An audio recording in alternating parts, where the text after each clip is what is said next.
여러분 주식계에 타노스라는 분이 있어요. 주식계의 타노스, 저승사자라 불리는데 이분이 움직인다 그러거든요. 왠지 볼게요. 디즈니 혹시 그 아이언맨 안 보신 분들은 모르실 수 있는데 요 타노스라는 캐릭터가 손가락 하나 탁 튕기면은 인구가 절반이 된다 그래서 되게 무서운 사람인데요. 이름이 짐 차노스예요. 짐 차노스. 그래가지고 이분이 손가락 팅 하면은 이제 주식이 반토막 난다 그래서 그냥 별명으로 주식계의 타노스, 짐 차노스인데 이분이 또 갑자기 빅쇼트를 하겠다 이러면서 다음 차례는 여기다 이러면서 나와가지고 또 왜 그러시나 제가 한번 봤습니다. 아, 이분이 숏 베팅, 그러니까 회계 조작하는 혹은 부실 기업들 찾아내는데 전문가예요. 도이치뱅크에서 그런 것만 하던 분이어가지고 이분이 언제 유명해졌냐면 이제 미국 최대 회계 스캔들 2001년 앨런 사태 이걸로 이제 조기 발굴해가지고 큰 수익을 내면서 유명세를 타신 분인데, 야 지금 다시 봐도 앨런 사태라는 게 참 터지기 직전에요. 요때 미국 최대 에너지 기업이면서 포춘지에서 가장 혁신적인 기업으로 꼽혔었는데 참 그런 기업이 조작으로 상폐되는 거 보면 참 무섭기도 하고, 이때는 다 좋다 그랬을 거 아니에요, 그쵸? 이걸 이제 조기에 이상한데 하면서 발굴하신 분이고, 그래가지고 이제 역사상 주식 투자 트레이딩 탑 10 안에 들 정도로 이분이 하락 베팅을 용감하게 걸어가지고 이제 공매도 숏 베팅의 대부라고 불리는 분 중에 한 분입니다. 그래서 돈 많이 벌었고, 그리고 이 기세를 타가지고 2008년에 체노스의 전성기는 금융위기를 겪으며 절정에 달했다. 그러니까 이분은 하락장에서 이제 빛을 발하는 거죠. 여태까지는 조용하셨겠지만 지금 이제 아무래도 약세장이니까 이런 분들이 많이 얘기가 나오는 것 같아요. 그래서 이분도 2006년부터 빅숏이죠, 빅숏. 부동산, 금융기업 주식을 집중적으로 숏 베팅 해가지고 2008년에 완전 떴겠죠. 금융위기가 왔으니까. 그래서 공매도 펀드, 숏 베팅은 역대 최고 수익률 이러면서 2008년에 가장 핫한 스타 중에 하나였대요. 특히 이런 시기를 사기의 황금기라 그래요. 사기의 황금기. 본인의 용어인데 막 이렇게 주식이 오르고 할 때 의심스러운 기업, 회계장부가 있는데 그런 걸 이제 파고 들어가지고 이분의 리스트에 오른 기업들은 주가가 폭락하거나 파산까지 이른 경우가 많아서 조심하시는 분들은 이분 펀드를 한 번씩 보기도 해요. 이 사람이 담은 건 좀 피하라 이런 의견이 있을 정도로, 조심해서 나쁠 거 없지 않냐 이럴 정도로 매 사냥꾼이다 이런 칭호를 달고 있는 분인데, 오죽하면 이제 회사 명도 냉소입니다. 냉소. 자산운용사 명이 냉소예요. 그리스어로 키니코스라고 하는데 이게 시니컬이래요. 시니컬. 이게 영어로 비관적인, 냉소적인, 야 너 왜 이렇게 시니컬하냐의 어원이 되는 그리스어 키니코스라고 하는데 이게 냉소고, 스스로를 부실기업 탐정이라고 부른다고 합니다. 그래서 금융시장 감시자. 나는 사실 좋은 일 하는 사람이야. 사기 기업을 잡아내잖아. 이런 이제 사람인데, 이분은 전략이 이거예요.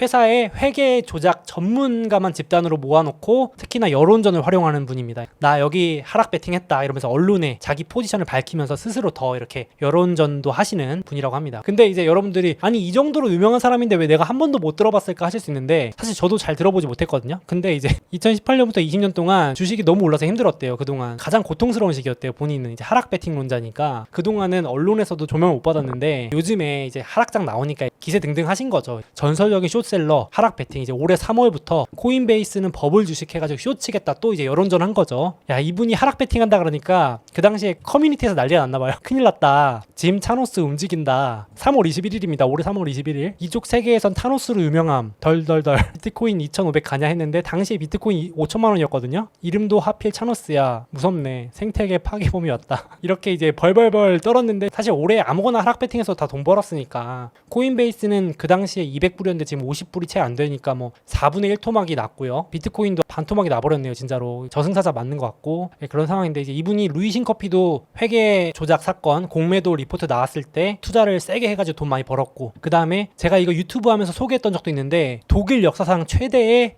회계 부정 사건으로 꼽히는 와이어카드, 잠깐 말씀드리면 독일 핀테크, 이게 웃긴 게요 시가총액 1위까지도 갔었습니다. 여러분 진짜 어이없지 않나요? 이게 상장 폐지됐어요 2020년에. 야 독일 시총 1위까지 갔었는데 2.6조 회계 조작 드러나면서 파산합니다. 이런 일이 있었는데 여기에 이제 조기에 베팅해가지고 돈을 버신 분이고, 근데 이분도 혹시나 말씀드리지만 실패하는 경우 당연히 많습니다. 여기 보시면 앨런 머스크가 멱살 딱 잡고 있죠. 헤드락 걸고 있잖아요. 7년째 테슬라의 숏 베팅 중인데 실패죠. 이거는 보시면은 가장 고통스러운 숏이다. 심지어 2015년부터 계속 테슬라에 하락 베팅하고 있는데 안 먹히는 거예요. 이게 계속 오르니까. 이제 최근에 인터뷰 나와서 아직도 나는 숏을 할 거다. 도저히 인정할 수가 없는 거죠. 닷컴 버블 주식이다. 제가 참고로 알려드리면 이분의 논리는 전기차 시장이 경쟁이 치열해질 건데 테슬라는 너무 비싸게 거래되고 있다. 그런 논리가 주된 논리고요. 그리고 이제 너무 미래 가치를 땡겨받았다. 자동차 기업인데 우주 기업이라든지 이런 거랑 연관시켜서 너무 거품이 꼈다. 이게 이제 이분의 숏 논리입니다. 회계 조작 이런 이슈는 아닙니다. 이런 기업은. 근데 비싸다라는 이유로 숏을 걸었는데 지금까지는 이분의 패배로 판정이 되고 있는 상황입니다. 그래서 제가 이런 분이 어디에 숏을 판을 치겠다고 또 여론전을 하시나 봤더니 갑자기 미 데이터 센터래요. 그래서 깜짝 놀랐어요. 왜냐면 전 데이터 센터 엄청 좋게 보는 사람이거든요. 그래서 자세히 뜯어보니까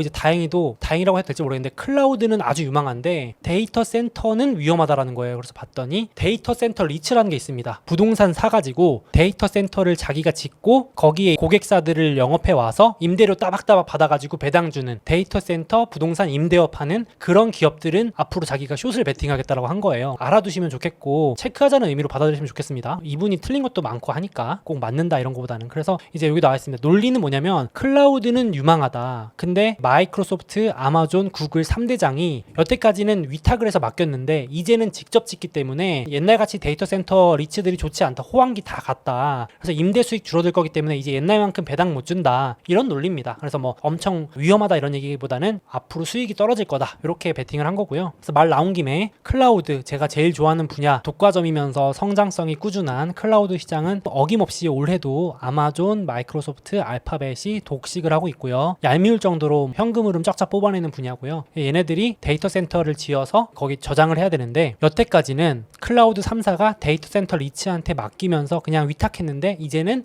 규모의 경제가 이루어졌기 때문에 직접 짓는다. 그래서 위험하다. 여기 보시면은 당신의 경쟁사가 세상에서 가장 사악한 3인방, 즉 아마존, 마소, 알파벳이라면 문제가 있을 것이다 라면서 이제 위험하다. 그러니까 이 클라우드 3사, 이 빅테크가 우리들하고 친구일 때는 되게 좋은 사람인데 이제 경쟁자가 적이 되면 되게 무섭다라는 거죠. 저도 좀 공감이 됐습니다. 빅테크를 적으로 두면 되게 위험하잖아요. 그래서 좀 그럴 수는 있겠다 싶었는데 제가 아무리 봐도 조금 그런 부분도 있긴 한데 그래도 지금 뭐 워낙 성장 분야라 가지고 지금 뭐 메타버스 시대도 올 건데 데이터 보관이 어마어마할 것 같은데 제 생각에는 이 대표 주가 두 개가 있거든요. 이퀴닉스라는 주식하고 디지털 리얼티라는 주식 두 개가 있는데 공부 겸 잠깐 말씀드리면 전 세계 데이터 센터 리츠 부동산 임대업 하는 대장이 이퀴닉스고 점유율이 무려 10.9%입니다. 이 기업 혼자서 전 세계 점유율 1등 먹고 있는데 10% 엄청난 겁니다. 그래서 전 세계 26개 국가에 230개 데이터 센터 지어놓고 이제 임대료 따박따박 받는 겁니다. 그래서 보시면 진짜 우상향도 남부럽지 않게 했어요. 이퀴닉스 보시면 S&P 500도 이길 정도로 수익률이 좋고요. 여기 빨간색이 S&P 500 10년 차트 제가 일부러 한번 가져와 봤어요. 디지털 리얼티라고 하는 회사도 뭐 우상향 해온 편입니다. 그래서 뭐 나쁘지 않은데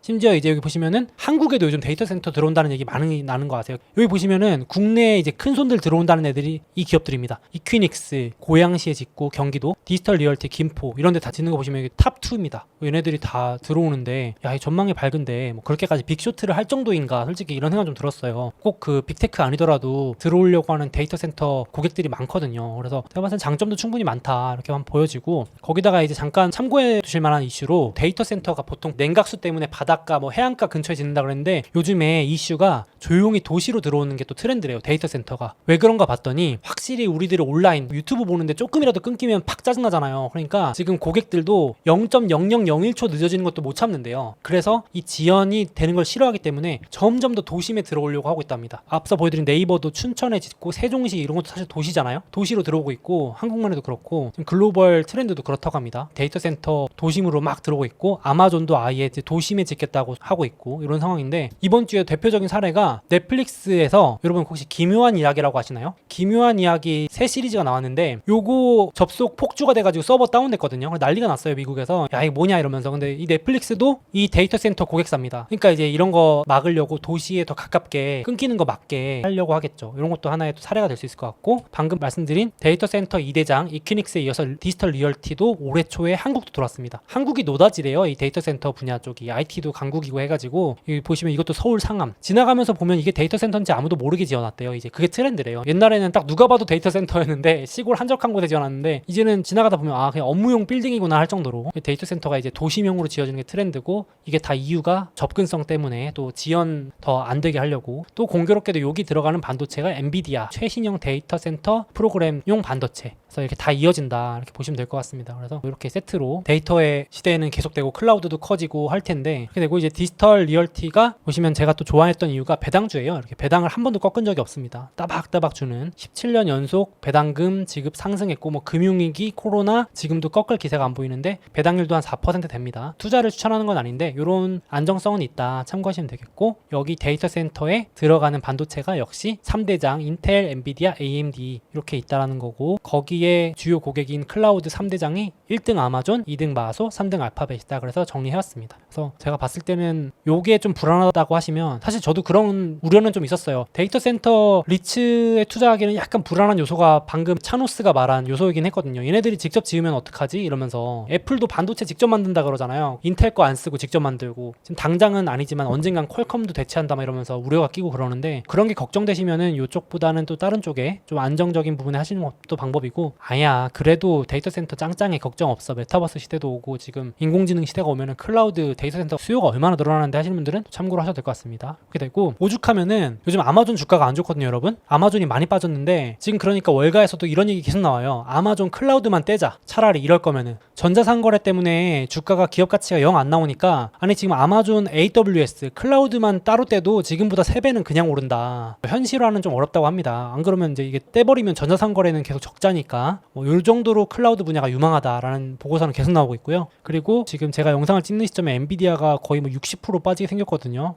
진짜 어마어마한데 결국은 암호화폐 핑계도 좀 있습니다. 여기 보시면 그 암호화폐 가격하고 거의 같이 가거든요. 채굴 수요가 있어가지고 이더리움이라고 하는 암호화폐 뭐 비트코인 이런 게 반토막 이상 나면서 중고로 뭐 매물이 급매물이 쏟아져 나온다고 합니다. 그래서 막 오죽하면은 저도 지금 컴퓨터 맞추려고 기다리고 있었는데 이런 건 사지 말라고 막 하더라고요. 중고가가 싸도 너무 많이 써가지고 뭐 암호화폐 채굴할 때 썼다가 돌렸다가 중고로 내는 거는 느리다 막 이런 얘기까지 나올 정도로 지금 뭐 매물 쏟아져 나오고 있다고 합니다. 그래서 이런 핑계도 있다고 좀 보시면 될 것 같아요. 실제로 이 엔비디아 차트랑 비트코인 차트인데 2018년 19년 요때도 비트코인이 떨어지기 시작했었거든요. 엔비디아가 버티다가 결국 못 버티고 떨어지더라고요. 같이 급락한 거 보이시죠? 여기 마지막에 막판에 물론 긴축 사이클인 것도 있는데 이 당시에 엔비디아가 이제 비트코인발 수요 악화 뭐 이러면서 폭락했다가 다시 회복을 했는데 이때도 반토막 났습니다. 이때도 이제 엔비디아가 뭐 비트코인 때문에 채굴 수요가 둔화된다 그랬는데 지금은 심지어 이때보다도 비트코인이나 암호화폐 채굴 매출이 작아요. 영향력이 없는데 같이 핑계로 좀 빠지는 것도 있는 것 같습니다. 물론 긴축 사이클이니까 많이 올랐던 만큼 많이 빠지는 것도 있습니다. 물론 이것만 가지고 전부라고 얘기하기는 좀 그렇고요. 그래서 저는 이제 엔비디아는 개인적으로 들고 있는 주식인데 지금 진짜 많이 빠져가지고 걱정들도 많이 하실 것 같고 좀 그런데 좀 장기적으로는 지금 보여드린 것처럼 클라우드, 뭐 반도체, 인공지능, 데이터 센터에 다 들어가는데 뭐 이대로 막 무너지면서 사라질 그런 주식은 아니지 않나 개인적으로 좀 생각을 해보고 있습니다. 그래서 마지막으로 짐 차노스가 데이터 센터를 좀 안 좋게 보길래 저도 한번 이제 여러분들께 이분의 생각과 반대쪽 입장도 한번 소개를 해드려봤는데 이분이 35년 동안 월가에 계시면서 이렇게 발언을 하는 거예요. 최근에도 이런 적이 없었다. 지금 너무 사기의 황금 시대가 아직 이어지고 있어서 당분간은 조심해야 된다라고 또 밝혔거든요. 그래서 이 두 개가 사라지기 전까지는 하락 배팅 하겠다라고 했는데 뭐라 그러면 이제 사람들이 너무 연준을 믿는다. 무제한 돈 풀기에 익숙해져가지고 맹목적으로 믿는다. 연준이면 뭐 만사 오케이냐 약간 이런 비관론자시고 두 번째는 이제 로빈후드 우리나라로 치면 뭐라 그럴까요? 약간 레버리지 투자자라고 할까요? 좀 투기성 투자자들 막 급등주 테마주 좋아하시는 투기성 개미들이 너무 많다 아직도. 그래서 이런 사람들이 사라지기 전까지는 자기는 이제 하락 배팅 비관론을 이어갈 수밖에 없다라고 했는데 참고 정도 하시면 좋을 것 같습니다. 그럼에도 불구하고 이분은 이제 너무 비관론자라고 안 보시면 좋은 게 빅테크는 숏을 칠 생각이 없다. 현금 흐름 수익성 너무 좋아서 나는 마소, 알파벳, 애플 뭐 이런 주식들은 하락 배팅 하지도 않고 심지어 이분 계좌의 반은 장기 투자입니다. 패시브. 이분도 빅테크 상승론자예요. 수익을 내고 있는데 이런 부실 기업들이 많이 보일 때는 이제 숏을 친다. 이래서 너무 이렇게 뭐 닥터 둠 이런 분은 아니니까 합리적으로 보시는 분이니까 한번 참고 정도 하시면 좋을 것 같습니다. 잠깐 제 책과 주식 상품권을 드리는 이벤트를 진행하고 있으니 주목해주세요. 이베스트 투자증권 온라인 계좌 개설하시고 이벤트 코드 소몽 입력하시면 자유롭게 해외 주식을 매수하실 수 있는 주식 상품권을 즉시 지급해드립니다. 게다가 해외 주식 수수료를 0.07%로 우대받으실 수 있고 당연히 실시간 시세도 무료라고 합니다. 이외에도 100만원 이상 해외 주식 거래하신 모든 분들께는 제 책도 보내드립니다. 아직 미국 주식 시작하지 않으셨거나 추가 계좌 개설하실 분들은 이런 혜택 누리며 투자하시면 더욱 좋을 것 같습니다.